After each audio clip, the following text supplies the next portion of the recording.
हज़रत इब्राहीम अलैहिस्सलाम के पिता आज़र कट्टर मूर्ति पूजक थे। वे स्वयं मूर्तियां बनाते थे और उनकी पूजा करते थे।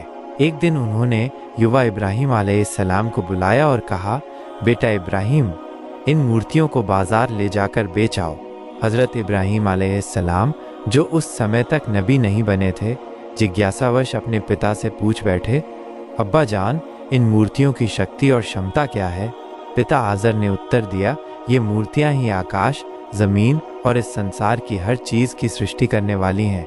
यहाँ तक कि हमें भी इन्हीं मूर्तियों ने बनाया है। यही हमारे खुदा हैं, इसलिए हमें इनकी उपासना और प्रार्थना करनी चाहिए। इतना कहकर आज़र ने मूर्तियों को एक टोकरी में रखकर इब्राहीम अलैहिस्सलाम के सिर पर रख दिया और वे उन्हें बाजार ले जाने के लिए रवाना हुए। रास्ते में हज़रत इब्राहीम अलैहिस्सलाम को पेशाब की तलब हुई। उन्होंने टोकरी को एक ओर रख दिया और निवृत्त होने चले गए। जब वे लौटे तो उन्होंने देखा कि मूर्तियों के शरीर गीले हो गए हैं। यह देखकर वे हैरान हो गए और मूर्तियों से पूछा, क्या हुआ, तुम्हारे शरीर गीले क्यों हैं? स्वाभाविक रूप से मूर्तियां कोई उत्तर नहीं दे सकीं।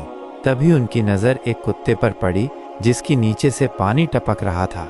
उन्होंने समझ लिया कि कुत्ते ने मूर्तियों पर पेशाब कर दिया है।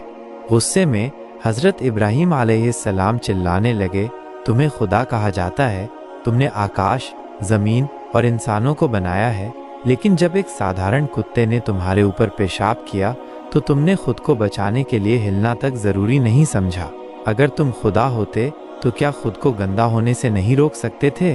गुस्से में उन्होंने टोकरी उठाई और मूर्तियों को नदी में फेंक दिया।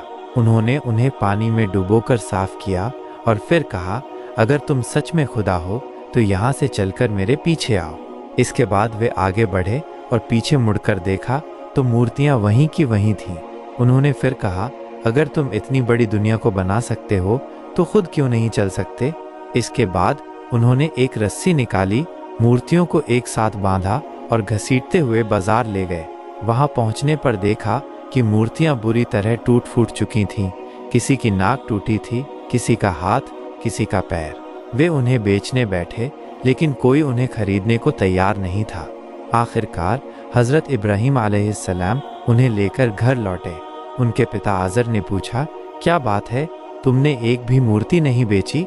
इब्राहीम अलैहिस्सलाम ने जवाब दिया, अब्बा, जब मैं इन्हें लेकर जा रहा था तो रास्ते में ये आपस में झगड़ने लगे। एक मूर्ति कहती थी, मैं सबसे शक्तिशाली हूँ। दूसरी मूर्ति कहती थी, नहीं, मैं सबसे शक्तिशाली हूँ। इस झगड़े में इनका हाथ पैर टूट गया। ये सुनकर आज़र गुस्से में बोले, इब्राहीम, तुम मुझे बेवकूफ़ समझते हो? ये मूर्तियाँ आपस में झगड़ कैसे सकती हैं? इनमें कोई जान नहीं होती। तब इब्राहीम अलैहिस्सलाम मुस्कुराकर बोले, अब्बा, अगर इनमें जान ही नहीं है, अगर ये खुद को बचाने की ताकत भी नहीं रखती, तो ये हमारी सृष्टि कैसे कर सकती हैं? फिर आप इनकी पूजा क्यों करते हैं? आज़र के पास कोई जवाब नहीं था और वे चुपचाप वहाँ से चले गए। सच्चे खुदा की तलाश। हज़रत इब्राहीम अलैहिस्सलाम लगातार सच्चे ईश्वर की खोज में लगे रहे। एक दिन गांव में एक बड़ा मेला लगा। गांव वालों ने कहा, इब्राहीम, तुम्हें भी मेले में चलना होगा। लेकिन उन्होंने कहा, मैं बीमार हूँ, नहीं जा सकता। गांव वाले बोले, ठीक है, तब तुम हमारे देवताओं की रखवाली करो, हम 3 दिन बाद लौटेंगे। जब गांव के लोग मेले में चले गए तो हज़रत इब्राहीम अलैहिस्सलाम ने उस मंदिर में प्रवेश किया जहां सैकड़ों मूर्तियां रखी थीं, कुछ छोटी, कुछ बड़ी, कुछ के 10 हाथ, कुछ के 12। उन्होंने देखा कि मूर्तियों के सामने फल और भोग रखा हुआ था, लेकिन किसी भी मूर्ति ने उसे ग्रहण नहीं किया था। उन्होंने मूर्तियों से कहा, खाओ, तुम्हारे लिए रखा है, लेकिन कोई जवाब नहीं आया। फिर उन्होंने एक एक मूर्ति के सामने थाल रखा और कहा, लो, खाओ, लेकिन कोई भी मूर्ति खा नहीं सकी। गुस्से में उन्होंने कुल्हाड़ी उठाई और सभी मूर्तियों को तोड़ दिया। केवल सबसे बड़ी मूर्ति को छोड़ दिया और उसके कंधे पर कुल्हाड़ी रख दी। जब गांव वाले लौटे तो मूर्तियों को टूटा देखकर चिल्लाने लगे, हमारे देवता नष्ट कर दिए गए। तब किसी ने कहा, इब्राहीम यहाँ था, उसी ने ये किया होगा। गांव वाले हज़रत इब्राहीम अलैहिस्सलाम को बुलाकर बोले, इब्राहीम, ये क्या किया? उन्होंने चालाकी से उत्तर दिया, मैंने नहीं किया। देखो, सबसे बड़ी मूर्ति के कंधे पर कुल्हाड़ी रखी है, उसी से पूछो। गांव वाले बोले, तुम हमें मूर्ख बना रहे हो, मूर्तियां बोल नहीं सकती। तब हज़रत इब्राहीम अलैहिस्सलाम ने कहा, अगर ये बोल भी नहीं सकती तो फिर ये खुदा कैसे हो सकती हैं? गांव वाले निरुत्तर हो गए। सच्चे खुदा की पहचान। एक रात हज़रत इब्राहीम अलैहिस्सलाम ने आकाश में बड़े बड़े तारे देखे और सोचा, शायद यही मेरा खुदा है। लेकिन सुबह तारे डूब गए। फिर उन्होंने चांद देखा और कहा, यह मेरा खुदा होगा। लेकिन सुबह होते ही वो भी गायब हो गया।